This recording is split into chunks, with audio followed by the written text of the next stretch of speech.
realized it before she had made the long trip to Bonduelle. Mommy and Dottie were famous, or infamous, in the family for being persistent and successful matchmakers to many of their grandchildren, and Martha Sue was the next victim on the list. She was 30 years old, and there were no prospects in charm. Ach, well, no prospects she hadn't already rejected, and she certainly wasn't going to give Joost Byler a sideways glance ever again. Lord willing, her moving to Wisconsin would be the final nail in the coffin of that relationship. Joost was the real reason Martha Sue had agreed to come to Bonduelle, no matter what Mom's or Mommy's reasons were. Martha Sue wiped a foolish tear from her cheek. She didn't want to think about Joost Byler, or any other man from Charm, or any other man from anywhere else, for that matter. She didn't want Mommy and Dottie to find her a husband, because at this point it would be an old bachelor who was sick of cooking for himself, or someone with very bad eyesight who was willing to settle for a plain Amish maidel. It didn't matter that Mommy and Dottie had found suitable matches for more than a dozen of their grandchildren. They wouldn't find anyone Martha Sue wanted to marry, and no one who would want to marry her. And that was that. Mommy was the dearest soul in the world, and she was going to be very disappointed that Martha Sue didn't want her help finding a husband. But it would be best to let Mommy down sooner than later, before she invited half the single Amish men in Bonduelle to dinner. Martha Sue found a pint of deep purple huckleberry raisin jelly on the shelf, next to a row of bottles labeled pickled kitchen scraps. She didn't even want to know what that was. Huckleberry raisin jelly on cheesy jalapeno bread was bad enough.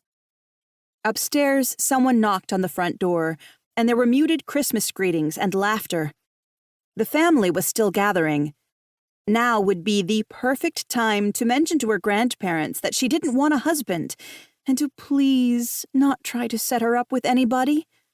Mommy would be too distracted to be upset, Dottie wouldn't care, and then maybe Martha Sue could enjoy the party. She hurried up the stairs and into the great room. At least another dozen relatives had arrived since she'd been downstairs. Cousin Titus and his wife, Katie Rose, knelt next to Dottie's easy chair having a conversation with Dottie, while their two little girls ran around the great room with some cousins.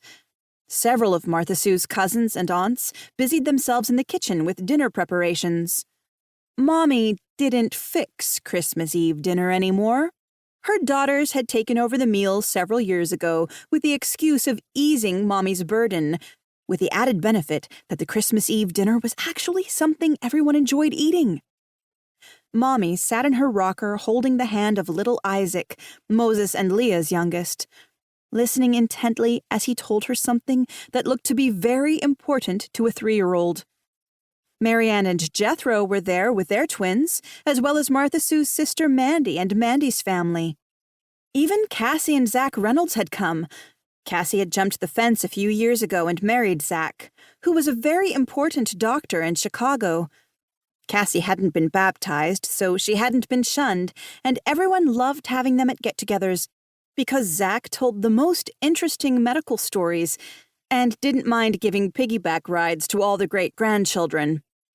Zach also gave free medical advice, and he was always cornered at these gatherings by anxious mothers wanting him to look in their children's ears, or curious adults wanting him to diagnose a rash or a weird mole. Martha Sue handed her sister Mandy the jelly. Mandy grimaced when she read the label, then took it into the kitchen to add to the goodies piling up on the counter. Martha Sue sat on the sofa next to Mommy's rocker and waited for Isaac to finish his story about almost getting stepped on by a cow. Mommy listened and nodded at all the right moments and kissed Isaac's finger, which had been injured in a separate incident with a wringer washer. Isaac skipped off to play with his cousins, and Martha Sue found her opportunity. She leaned closer to Mommy. "Mommy, thank you for letting me stay here with you for a few months." Mommy's eyes sparkled. "It's my pleasure." She patted Martha Sue's cheek. "You look so much like your mother."